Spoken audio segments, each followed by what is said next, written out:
Well, hoy, people! Smashkeys here, playing a little bit more Shadowrun Dragon's Breath. Dragon Bomb. So where we last left off, we were shooting people. We survived the mandatory 12 rounds until the door opened, I guess. It was cycling through. So we're getting out of here. We're running. We're leaving everyone behind. This is the way out. Glory. Let's get out of here. So we survived, which I kind of wasn't expecting. To be quite honest, was not expecting it. Kind of forgot. Oh no, it's a bad guy. That's okay. We can get out. We can get out. And gone. And then and gone. And then and gone. So I kind of forgot everyone's names already. Oh, well, there we go. Right. So my name's Smashkeys. Monica was killed. Eager is our scary troll lady. This is Glory. Can't remember this guy's name. Something German, I imagine. Eager rises from her corpse-strewn perch at your approach. From the look on her face, it's obvious she's already sized up the situation. I knew this was going to happen. I fucking knew it. Oh, a little bit of swearing there. Eager? The run was a trap. We can talk about this later. For now, we need to bug out. Monica didn't make it. We barely got out ourselves. The run was a trap. Oh, was it? It was it? Eager grits her teeth and shakes her head. We can talk about this later. For now, we've got to get the hell out of here. It's only a matter of time before more of them come pouring out of that exit. Eager slaps the side of the van. Pile in, people, and Smashkeys. When we get back to the the K Club, we're going to have a little talk. I wouldn't say it was my fault, but it definitely, I didn't help the situation. The K Bar, home to nearly 500,000 people, and until, it's a city. The K City, home to nearly 500,000 people, and until very recently, Monica Schaefer. Once a melting pot of cultural diversity, it's now a chaotic mess of wealth and poverty, crime and commerce, anarchy and control. It's also home to your own little slice of Berlin, a neighborhood that locals call the Kielbasa, a safe port in the eye of a storm. The ride back to the Kielbasa is quiet. No one is in a talking mood. As the van veers past potholes and garbage piles, the glare of streetlights and neon signs plays across your window, painting the world in a kaleidoscope of garish colors. Soon the van rounds a corner and skids to a halt in a narrow, crumbling alley. This is as far as Berlin's chaotic streets will take you. Your team wordlessly debarks the vehicle and climbs down into a disused section of the U-Bahn tunnel system, a well-kept secret, providing your team a safe passage into the Kielbasa. Your safe house waits on the other side. So, I feel like, now, let me just put this out here. I feel like Eager, Glory, and Tatted Germanman are going to be our team for the rest of the game. Why do I think this? Well, they're in the intro screen, right? If you remember from, well. Alright, let's get inside. What's his name? Dietrich. Can't happen fast enough, love. The sooner we get in, the sooner I can get drunk. Well, Dietrich. Destroy all humans. Isn't that a game? So, because these guys are on the main screen, so I'm assuming... Can I go this way? No. So I'm assuming they are my new partners. So maybe I should, not try to piss off Eager as much as I have been. But I'm Smashkeys. I'm a nice guy. People seem to enjoy me. This... You step inside and the squalor of a disused U-Bahn tunnel gives way to the warmth of your safe house. A man waits inside, silhouetted against the dim fluorescent lighting. Paul Amsel. Something bad has happened, hasn't it? He steps forward, revealing a pale and expressionless face, light glinting off the steel-rimmed glasses. Paul Amsel, your team's fixer and landlord, part deal-maker, part information broker. One of the most well-connected men in Berlin. His eyes sweep across the team as he takes it all in. The grim faces, the hard stares, Eager's fury, Monica's absence. I had a feeling. How did she... His face is gone ashen. He swallows, takes a moment to chew on the words before spitting them out. How did it happen? So, I'm assuming fixers, and I haven't really learned too much about this in all the wiki reading I've been doing. Fixers are kind of like talent agents and management teams, right? They're fixers. They make sure jobs get done. I feel like he wouldn't be our personal fixer, right? Like, because he'd have to take a big cut off of us to keep himself going. So I'm assuming we're not his only team running the shadows, right? Something in the vault security system got her while she was jacked in. It was over in an instant. The run was a setup. 1 minute she was cracking the safe, the next she was on the ground screaming. Something in the vault security system cooked her brain. It was too quick to be black ice. I've seen Monica hit black ice before. This was something worse. A hacker? An alien? Glory nods her motion and her... What? Glory nods her motions... What? Glory nods. Her motions robotic and spare. Oh, okay, I get it. Monica died of a biofeedback-induced stroke. That's right. Eager thrust a glove finger into your chest. And this idiot stood by and let it happen. Well, okay, not to be a party pooper, Eager, but I tried. I tried smashing her guitar on the ground, and it didn't work. Brush your finger aside. That's bullshit, Eager. You weren't even in the room. Shove her hand away. Poke me again. I dare you. Ignore it. Let it happen. She jacked in, she screamed, and she seized. By the time we saw she was in trouble, it was already too late. Yeah, because you never bothered learning what to look for. Muscle contractions and micro tremors are good indicators of a Decker in distress. I'm assuming you didn't have anyone keeping an eye out for those. No, if you had, my friend wouldn't be lying dead in a basement. Oh, shove off, Eager. We were all on the lookout for physical security, Smashkeys included. Throwing him under the bus isn't going to help anything. Well, thank you, Dieter. Under a bus is exactly where he belongs. Eager turns to face Dietrich. She towers over him, but he stands his ground. I respect you, Dietrich. You know that. But you don't have my training. None of you have. Monica was good. She was the best, right? But she was also overconfident. She treated the job like it was a game. Do that long enough and you're going to get burned. Eager turns her focus back to you. If you'd been paying attention, you'd have figured out all of this on your own by now. You'd have known that Monica needed watching as much as that door. Enough, Eager. Amsel's voice is hoarse, his expression blank. Enough. Eager pushes ahead. Heedles. Oh my... I cannot read words. You know what? I'm going to cut this episode short, because I definitely can't... Oh my goodness. Eager pushes ahead, heedless of the interruption. Her voice remains measured, but there's fire in her eyes. How many seconds passed between Monica's first convulsion and her plug getting pulled? 4? 5?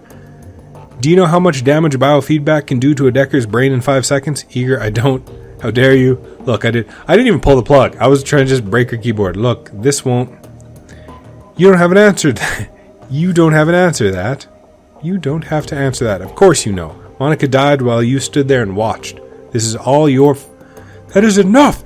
Amsel's voice comes out in a roar. His fist smashes down on the desk behind him. Eager, you and Smashkeys can have it out later, but I've had enough. We need to talk action. Our client sent you into something much bigger than he'd led us to believe. I'd want to know why. Right there with you. This was supposed to be a milk run. So why is everyone calling it that? Payback isn't the only reason why we need to find him. We saw something back there, something that we weren't supposed to see. It's fair to assume that we're all still in danger. He pauses, rubs his temples. Agreed. And to neutralize that danger, we need to know who we are dealing with. Let us review the events that transpired tonight. The smallest detail could be important, so hold nothing back. The estate was just a front for whatever was going on in the basement. After everything went to hell, we were confronted by an orc in military-grade armor. Monica lived long enough to say a name. Fahubugaj. She fought hard to tell us. It must be important. That's important. Amsel seems taken aback. He pauses for a moment before responding. The Fire Wing. This is unexpected. You have to forgive me. This brings back many unpleasant memories. Glory raises an eyebrow. The Fire Wing? The most terrible of the great dragons. There are those who would disagree but never experience the terror of living in her shadow. He glances at Glory. You are far too young to remember her, of course, but for Germans of my generation, the name Vahubu Gods is synonymous with chaos, destruction, and death. Trogdor. The dragon of today was The dragons of today are subtle creatures, full of patience and guile. Fuhubu Gods was not. After her awakening, she went on a 4-month rampage that claimed tens of thousands of lives. Amsel takes a deep breath, slowly releases it. There's a haunted look in his eyes. Those were dark days. Countless men and women and children were slaughtered, roasted alive in their homes by a creature of legend, no hope for salvation and no end in sight. It was a horror that you cannot begin to understand. What stopped her? I can't imagine that a rampaging dragon would just go away on its own. Eventually, the Firewing was brought down by a man named Adrian Vauclair. Well, with the help of the Luftwaffe, of course, but it was an experimental weapons designed by Dr. Claire that finally pierced her hide. She fell in a hail of bullets and rocket fire and crashed down in the radioactive wasteland of the SOX. The event was called the Dragonfall.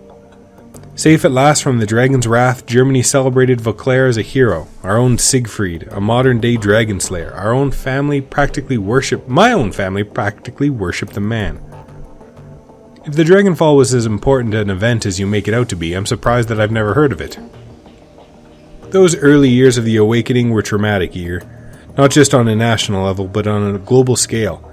New species of awakened animals were being discovered daily. Within 2 years of the Dragonfall, the active use of magic had returned to the world, a new source of terror for a bewildered public. And in 2021, the sudden emergence of orcs and trolls gave rise yet to another wave of global panic. In light of such turmoil, it is any surprise that Dr. Vauclair and the Firewing were forgotten? Dragons were yesterday's news. He rubs his temples. Again, all of this happened decades ago, to the best of my knowledge. The story of Fuhubu Gods is a bit of a historical trivia. Nothing more. Alright, so Monica spent her dying breath trying to tell us about a long-dead dragon. Eager sweeps her eyes across the group, searching for a glimmer of insight. Finally, she gives up. Any ideas as to why? Amsel's voice trembles with frustration. No, it doesn't make any more sense to me than it does to you. The Dragonfall is ancient history. Fuhubu Gods has been dead and gone for 42 years. But there's one thing that I know. Whatever Monica saw, whatever she was trying to tell us, it was important. He visibly struggles to calm himself. Takes a deep breath and then slowly releases it. I will look into this. I will find answers. In the meantime, did you turn up anything else of value? The estate was just a front with what was going on for what was happening in the basement. That much is clear. It wasn't a minor enterprise either. The facility took serious funds to build, and time. There was more to it than we saw. Places like that don't spring up overnight. And all in secret, the owners, whoever they may be, were none too pleased by your escape, I'm sure. What else did you find? After everything went to hell, we were confronted by an orc in super armor. He appeared to be the head of security. That is not much to go on. Do any details about this orc come to mind? Any distinguishing features that I could look into? He was an older guy for one, from the sound of his voice. I'm guessing mid to late 40s, pretty old for an orc. And he had skin grafts. Most of his face looked like replacement material. If the grafts came from a legitimate hospital, there may be medical records. That is something. I'll see what I can find out. Did you note anything else during the run that may be of value? Nope. That's not much. Maybe it was that vase I should have smashed, eh? Amsel nods, his face is drawn and haggard. It is thin, I agree. A basement, a middle-aged orc with skin grafts, and a long-forgotten world event. Wait, we're still missing something. Who paid for this run? Well, that's not going to come by. Clients usually don't like to have names and rosters. So we haven't said anything about our client yet, Paul. You're holding out on us. We were set up. That's obvious, but why? Paul's face reddens. I warned her. I told her not to take this run, but she assured me that it was a cakewalk. You didn't bring it to her? No, she set up the whole thing herself. Monica was approached recently by a man who calls himself Green Winters. And he used to be a prominent activist in the F State political scene. I never much liked the man, and I certainly never trusted him. But Monica, she would do anything for her cause, anything for the Flux State. He sighs. Winters swore that the data he had was crucial to ensuring the future stability of the Flux he was after. And that was all it took. We need to track down Monica's client and press him for information. Yes, most definitely. It is clear that Green Winters has involved us in something much larger than he led Monica to believe. When he finds out what happened on the run, he's probably going to rabbit. We need to chase him down before that happens. So we need information on Green Winters, and we need it fast. There's a man here in the Kielbasa, a Turk named... Oh my goodness. Action Bulgosi. He owns a little soy calf shop just down the way called Cafe Ceviche. Sevci. Man, I have a hard time reading regular English words. Why am I trying... Some of these games I might just want to play by myself because I can't read. It's a common thing apparently. Just everyday life. I look at words and maybe they mix around a little bit. I can't speak, I can't read. This man was also a purveyor of information. I've done business with him from time to time. And you think he would know something about Green Winters? Amsel nods. When I discovered Monica's renewed association with Green Winters, I contacted Action. One of his people has been keeping tabs on Winters ever since. As I said, I did not trust the man. For good reason, it would seem. I'll talk to Action and see what he knows about Green Winters. Pragmatic, sounds like it's time I pay Action a visit. Best to be cautious in our line of work. Should I go meet with Action then? Yes, tell him I sent you. I will do what I can to dig into information that you've uncovered already, sparse though it may be. Man, that's not my fault. We were getting shot at. We had a hard time. Ooh, level up. Let's see what I can do. Put more money in Talkin. Oh. Maybe, right? Can I put more money in Talkin? I can, but then I don't. Maybe we'll hold off on that.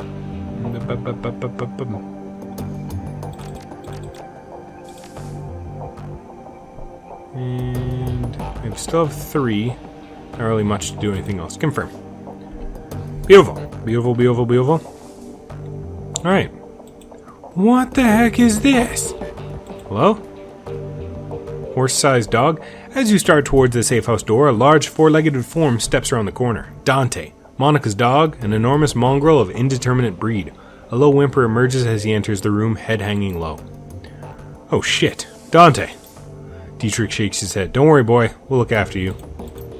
At the sight of Monica's dogs, Amsel's eyes well up. He inhales...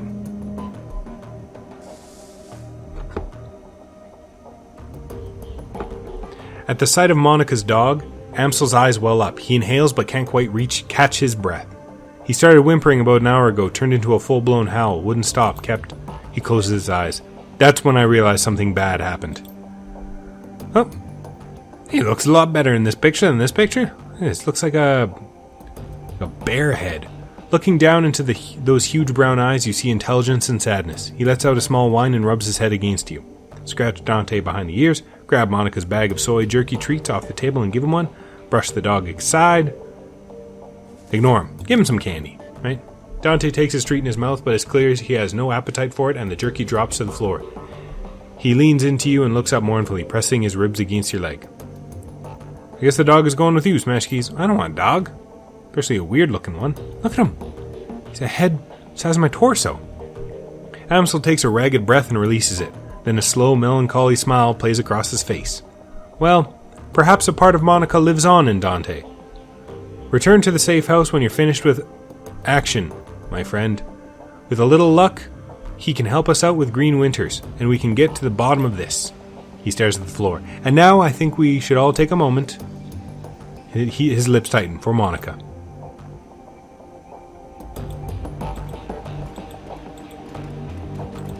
Oh my god, it just runs so weird. Like, it's like...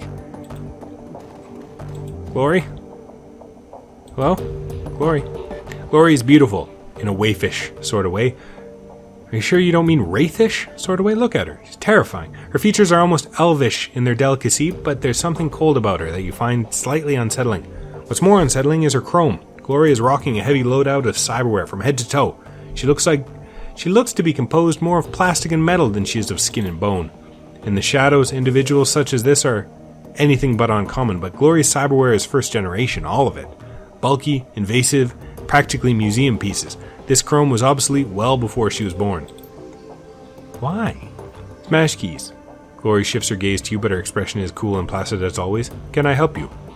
Hey, Glory, how are you holding up? Any thoughts what we should do next? I have a question for you, Glory, of the personal kind. Talk to you later, Glory. She shrugs. Suit yourself. I don't know if I want to just talk to a robot for no reason. So they use eager. Somebody who's not eager to talk to me. Hey, oh, what's this? Touch. Oh, it's just load out. Okay. Alright, come, Dante. Newford Mitterbar? Maybe I should learn a little bit of German, right? I feel like, what's this? Should I just go? Should I just go, guys? Should I leave this way? Okay, well, let's head out then, I guess. Alright, people. I know it's going to be a little bit of a short episode, but seeing how I can't read, English or otherwise, I think we should probably take a little break, maybe get some coffee in my system. That way I don't keep stumbling over every single word that I see. Seriously, I can feel it coming on. I know it's just going to keep going downhill from here. It's like I'm having a little mini stroke or something. It's like my eyes are having a really staccato time trying to find its way down the paragraphs. Anyway, next time on Smashkeys Plays Dragonfall, we're going to take our big scary looking, it's like a badger with too long of legs. We're going to take our scary dog, like look at him run. Really weird. We're going to go find action and see about this Mr. Green Winters fellow. Right. Well, thank you for watching and you have yourself a nice day.